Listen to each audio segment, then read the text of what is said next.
പിന്നാലെ തന്നെ രമേശ് ചെന്നിത്തല മാധ്യമങ്ങളെ കാണുകയാണ്. അതിലേക്ക് മുഖ്യമന്ത്രി പറയുന്നതനുസരിച്ച് റിപ്പോർട്ട് വരുന്നു. ഈ കള്ളക്കളി വേണ്ട. കേരളത്തിൽ CPM-ഉം RSSും തമ്മിലുള്ള BJPയും തമ്മിലുള്ള കൂട്ടുകെട്ടാണ് ഇവിടുത്തെ ഏറ്റവും പ്രധാനപ്പെട്ട കാര്യം. കഴിഞ്ഞ നിയമസഭാ തെരഞ്ഞെടുപ്പ് മുതൽ BJPയും CPM-ഉം തമ്മിൽ ധാരണയിലാണ് പ്രവർത്തിക്കുന്നത്. ആ ധാരണയുടെ വിവരങ്ങൾ പുറത്തു വന്നു എന്നുള്ളതാണ് ഇപ്പോഴത്തെ കാര്യം. അതുകൊണ്ട് ഈ അന്വേഷണം കൊണ്ട് ഒന്നും സംഭവിക്കാൻ പോകുന്നില്ല. അവിടെ അവർ ചർച്ച ചെയ്തു എന്നുള്ളത് പകൽ പോലെ വ്യക്തമാണ്. രാം മാധവുമായി ചർച്ച ചെയ്തു എന്നുള്ളത് സത്യമാണ്.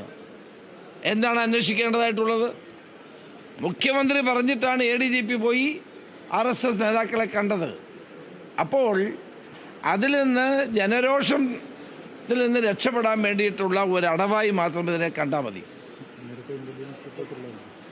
നേരത്തെ തന്നെ മുഖ്യമന്ത്രിക്ക് അറിയാമായിരുന്നല്ലോ ADGP എവിടെ പോകുന്നു, എല്ലാവർക്കും അറിയാം. അതങ്ങനെ രഹസ്യമായിട്ട് പോകാൻ പറ്റില്ലല്ലോ. ഇന്റലിജൻസ് റിപ്പോർട്ട് ഉണ്ടാവില്ലേ? അദ്ദേഹത്തിന് തടയാമായിരുന്നല്ലോ, എന്തുകൊണ്ട് തടഞ്ഞില്ല? അപ്പോൾ RSS നേതാക്കന്മാരുമായി ADGP law and order നടത്തിയ ചർച്ച മുഖ്യമന്ത്രിക്ക് വേണ്ടി തന്നെയാണ്. അതിനെപ്പറ്റി DGP അന്വേഷിക്കുമെന്ന് പറഞ്ഞാൽ ആരെ വിശ്വസിക്കാൻ പോകുന്നത്? ആരെ കബളിപ്പിക്കാനുള്ള അന്വേഷണമാണിത്?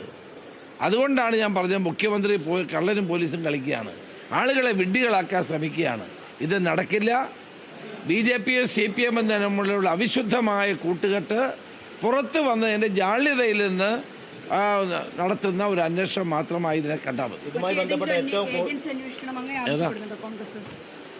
അല്ല, ഇതിനകത്ത് അന്വേഷണം അല്ലല്ലോ വേണ്ടത്. ഇത് മുഖ്യമന്ത്രി വ്യക്തമാക്കട്ടെ എന്തിനു കണ്ടുവെന്ന്.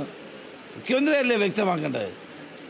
അദ്ദേഹത്തിൻ്റെ ADGP ലോ ആൻഡ് ഓർഡറായിരിക്കുന്ന വ്യക്തി RSS നേതാവിനെ കണ്ടത് എന്തിനാണെന്ന് അദ്ദേഹം വ്യക്തമാക്കട്ടെ. മുഖ്യമന്ത്രി അറിയാതെ അങ്ങനെ പോയി കാണുമോ? ഒരിക്കലും ഉണ്ടാകില്ല. ഇതുമായി ബന്ധപ്പെട്ടിട്ട് ദൃശ്യങ്ങൾ സഹിതം പുതിയൊരു വാർത്ത വന്നിട്ടുണ്ട്. പൂരപ്പറമ്പിൽ സുരേഷ് ഗോപി സേവാഭാരതിയുടെ ആംബുലൻസിൽ വരുന്നു. ഒപ്പമുള്ളത് BJPയുടെ ഇലക്ഷൻ സ്ട്രാറ്റജി തീരുമാനിക്കുന്ന വരാഹി ഏജൻസിയുടെ കോർഡിനേറ്റർ അഭിജിത് നായരാണ്. ഈ വരാഹിക്ക് വേണ്ടിയാണ് ADGP ജയകുമാറിനെ കണ്ടെന്ന രീതിയിൽ വാർത്തകളും വരുന്നുണ്ട്. അത് വളരെ വ്യക്തമല്ലേ? തിരുവനന്തപുരത്തും തൃശ്ശൂരിലും BJPയെ വിജയിപ്പിച്ചു കൊടുക്കാമെന്നുള്ളതായിരുന്നു അവരുടെ ധാരണ. തിരുവനന്തപുരത്തെ ജനങ്ങൾ അത് അംഗീകരിച്ചു കൊടുത്തില്ല. ശശി തരൂരിനെ വിജയിപ്പിച്ചു. തൃശ്ശൂരിൽ സുനിൽകുമാറിനെയും പരാജയപ്പെടുത്തി, മുരളീധരനെ പരാജയപ്പെടുത്തി അവിടെ നിന്ന് വിജയിപ്പിക്കാനുള്ള തന്ത്രങ്ങളാണ് RSS മേധാവിയുമായിട്ട് ADGP കൂടിയാലോചന നടത്തിയത്. അങ്ങനെയാണ് ഇവർ പൂരം കലക്കുന്നത്. അതിൻ്റെ പ്രത്യുപകാരമാണ് കരുവന്നൂർ കേസ് പിന്നെ ആവിയായി പോയത്. ഇതെല്ലാവർക്കും അറിയാവുന്ന കാര്യമല്ലേ. എന്തന്വേഷിക്കാനാണ്? ഇനി അന്വേഷിച്ച് ADGP ലോ ആൻഡ് ഓർഡറിന് വെള്ളപൂശാനുള്ള നീക്കമായിരിക്കാം ഒരുപക്ഷെ നടത്താൻ പോകുന്നത്. ഈ ഇലക്ഷൻ സ്ട്രാറ്റജി തീരുമാനിക്കുന്ന ആളുകൾ തന്നെ കൂടത്തി വന്നിട്ടുണ്ട് പൂരപ്പറമ്പിലെ. അത് ആംബുലൻസിലാണ് വന്നിരിക്കുന്നത്. നേതാവിന് ആംബുലൻസിൽ അവിടെ വരേണ്ട സാഹചര്യം ഉണ്ടായിരുന്നു.